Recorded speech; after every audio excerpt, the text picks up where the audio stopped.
Okay, we back at it. We back at it.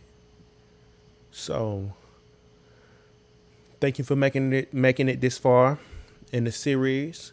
So, what we're gonna do is we're gonna go ahead and calculate some delays for for the for the doubles, the layers, and the ad libs. I think I already did it. Hopefully, Google. We'll just do some different ones. It's fine. So the one I'm using for the delay calculator, I just went to a website called anotherproducer.com and and I'm on my phone right now. So let me see what we got. So we could do a 1 bar, which is a full beat. We could do 2 beats, 1 beat, which is a quarter note, an eighth, 1/16, 1/32, 1/64, one over 1/28, all the way up and such. But that's not really helping me. So let's go ahead and go back to Google, man. Shit.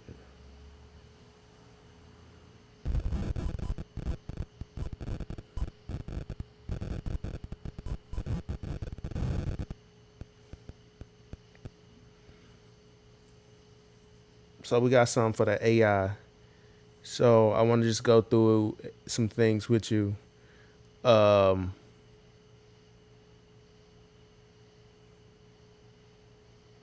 so set up our background vocals with a delay. The background vocals need a large, wide space to sit behind the main lead vocal without cluttering the center. Then our vocal layers, they reinforce the main vocal. They need a tight, cohesive space that thickens the sound without adding long, messy tails, right? Then we got our vocal ad libs. Ad libs benefit from creative, rhythmic, and high energy delays that fill the empty gaps in the beat. And so we got a few settings here. So the first one we have is a quarter note to the left. So we go over here to our vocal chain. We click on stereo delay, right? You already got it up there from earlier. So our left note, we're gonna be a quarter note, which is 1/4. That's a quarter, y'all. And the right mix, and that was gonna be an eighth note dotted. It's pretty much some of the same things that I already been doing. And then we're gonna get a feedback of from 15 to 25. So let's just do 20 in the middle for now. And then we want to do a mix about 30%. 25% to 40%. And so on a right,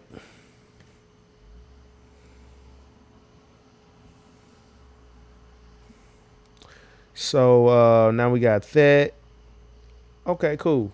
So we choose our note. We got deviation left and deviation right. Just give it a slight deviation when it does the delay echo effect. And then a right mix, that's for the right speaker, and the left mix is for the left. So we got feedback. Feedback is how many times it repeats. So we got that on 20. We got that kind of, we want to do those about the same. We just got them at 20 right now, just real basic for guideline purposes. But we want to do a high cut around 8,000 hertz for interference to get rid of any interference. We want to do a low cut around 80 to 200. Most people do 200. So let's just do 200.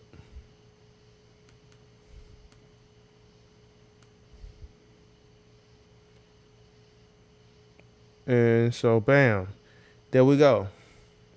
Let's see what the delay sound like on here. All right, so back at it. So check it out. I went ahead and did the delay for the doubles. Let's go ahead and do the delay for we're gonna do the delay for the vocal layers. So the vocal layer 1, and then we're gonna save these. like we was on track to do. I went ahead and did the delay and the echo for the doubles. We're gonna go ahead and do it for the layers as well. And so for the vocal layers, we want it tight and thick. So the left note was gonna be a 1/16 note. And that's called a clap back. When it's that close to the dry vocal, when the delay is that close to the dry vocal, it's called a slapback. That's a 1/16 note, and then a right note will be a 1/8 note, which is pretty much around the same levels that I always choose, to be honest. And we want to do a mix of 10, somewhere around there. And I usually probably just do somewhere about 15. So you got to use your ears at this point. If you want more reverb, you do more reverb. You want more delay, you do more delay. You know what I mean? But we stick to the basics when we do it. So we do a high cut at 10,000, 8,000, and then we do our cut at 200. Low cut at 200 on both sides. Make sure you do this for both sides. So this will help clean up some of the muddy frequencies when we are processing the playback. So boom, now we got that. Now we need to do the delay for the ad-libs. And here we go. So we're gonna do we want to kind of have a rhythmic echo. So according to the AI, here's another pro tip. If you're gonna use AI, make sure you make the AI double check what it gives you. So here we go. We got a left note. Let's turn it on first. Turn it on our vocal chain for the ad-libs. Go ahead and open it up. We want a quarter note. Got that. That's 1/4. And we want, we want a half note. To add a little more flair to these, you would go ahead and do a deviation left and a deviation right. But for the sake of training, we're going to go ahead and kind of skip that. And we're going to keep this at 30. We're going to give us some feedback. We don't want the feedback to overdo it. So we're going to bring it down to about here and bring this one down to about right here for now. And let's see what we got.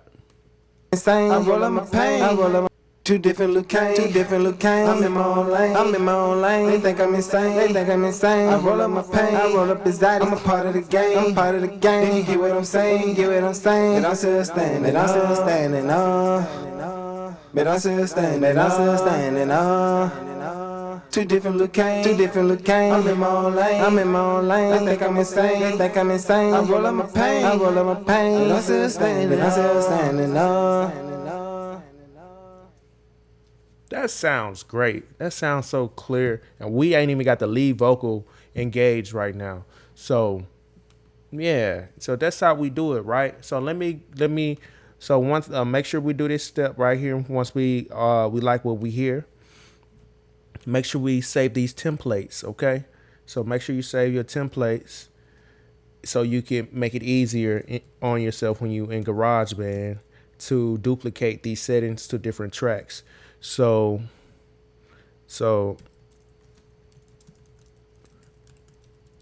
delay, doubles delay 1. So go ahead and copy that over. Boom. And go down here and do the same thing. How that sounds for what we're trying to go for. So the next thing we're going to do is we're going to go ahead and apply those templates, those presets to the correct track.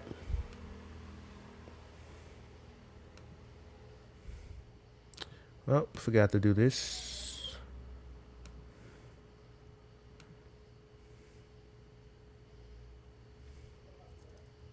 I roll two different look cane.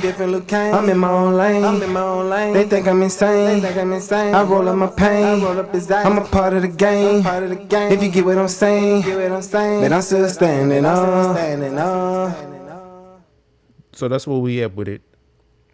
I realized I didn't have this delay turned on when I was previewing what we did. So anyway, go ahead and save those presets right here.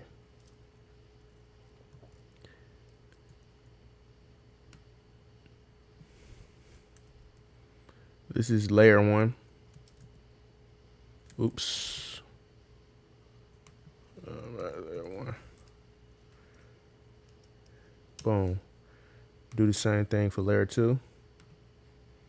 As you can see, I'm going to tell you a tip when using GarageBand. So you see how all of these have the same order? So that helps when we're editing, because if we was going through switching the channels using the arrow keys, it would switch it to a different plugin if it's in a different spot in the chain. So that kind of makes it a lot easier for you to mix in GarageBand as well. So I know you're thinking to me, hey, why the hell is he teaching me to mix in GarageBand? It's about the basics. I want you to get the basics without all the complications.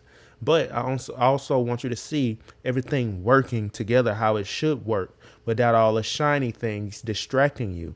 So you understand the real of what you're doing when you mixing and mastering. So this is the process of what you're trying to do.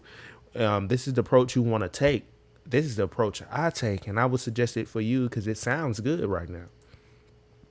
And so let's go ahead and continue to save these presets. Last one is the delay for the ad libs, right? Shout out to Kane for recording this very well. He recorded this very professionally with the end in mind. He's not a rookie. Trust me. So check it out. Let's keep going. We got those plugins. So let's go ahead and turn it on. We're going to solo these so we can hear those. So I roll on my pain, in it for the profit. This is back and bad, fuck a Wiley, chicken head for the night. That's what it sounds like without the right things on it. So this one already has the correct preset, which is the doubles preset. So we're going to put the preset for the layer. Move this up. And we're going to do one for the ad libs. So we get that consistency going. Right? That's what we're looking for. I roll on my pain, but I'm still standing on. But I'm only in it for the profit. This is back and bad, fuck a Wiley, chicken head for the night. If it dripping in the crowd, you can spot me. On the roller, ain't no way you can stop me. That sounds good. Now that is great. And we don't even have the lead vocal on yet. Let's see what the lead vocal sounds like with it. Let's see what it sounds like with the lead vocal. I roll on my pain, but I'm still standing on. But I'm only in it for the profit. This is Birkin bad, fuck a Wiley. Got a chicken head for the noggin. If it drip in the crowd, you can spot me. On the road, ain't no way you can stop it. I was down. Man, that sounds good, man. That sounds good to my ear and good to my soul. So for the last step, the last thing I want to say, one of the last steps I want to do is do some AutoTune. So with this is going to allow me to show you what a VTS or plugin does and how to get to that on GarageBand. Say if you download your VST and your plugin and your effects offline and you go ahead and install it and you want to figure out how to find it. So we go to our vocal chain, right? So we add AutoTune to the lead vocal. That's what I'm doing right now. So boom, let's get to our lead vocal and we're going to go. We don't have, notice on our lead vocal, we don't have any reverb, no delay, because we got that in everything else. We don't want to overcompensate for something that's already there. And another thing that's critical, if you watch this so far, we need to pan this from the center because the beat and your lead vocal are both sitting in the center. This is GarageBand. Hey, I'm trying to let you know I know what I'm doing. So check it out. We want these to sit in the sound spectrum, the sonic spectrum by itself. We wanted to come out the speaker on its own line frequency, kind of like we don't want them trying to squeeze through the door together. So that's going to help. So Two different Luke Kane. I'm in my own lane. They think I'm insane. I roll up my pain. That's great. So like I was telling you, the next step we're gonna do is we're gonna add some AutoTune. So I should have did this right after the noise gate, but I wanted you to get a better understanding of what things sound like before you go too heavy into doing the effects. This is like basic mixing and mastering to get you through every song. Once you get to this point, now you go ahead and do the bells and whistles. Now you go ahead and extend your reach and take it to the next level however you can. You may need to add some more layers, and then you do some more mixing with those layers. Or you may add some more effects. You can add a bit crusher, you can add saturation, you can add a chorus, you can add a tremolo. You can add so many different things at this point. You know what I mean? And so the only thing that I'm going to add is AutoTune. So let's do that. And the AutoTune plugin that we're going to be using today is Grayleon 3.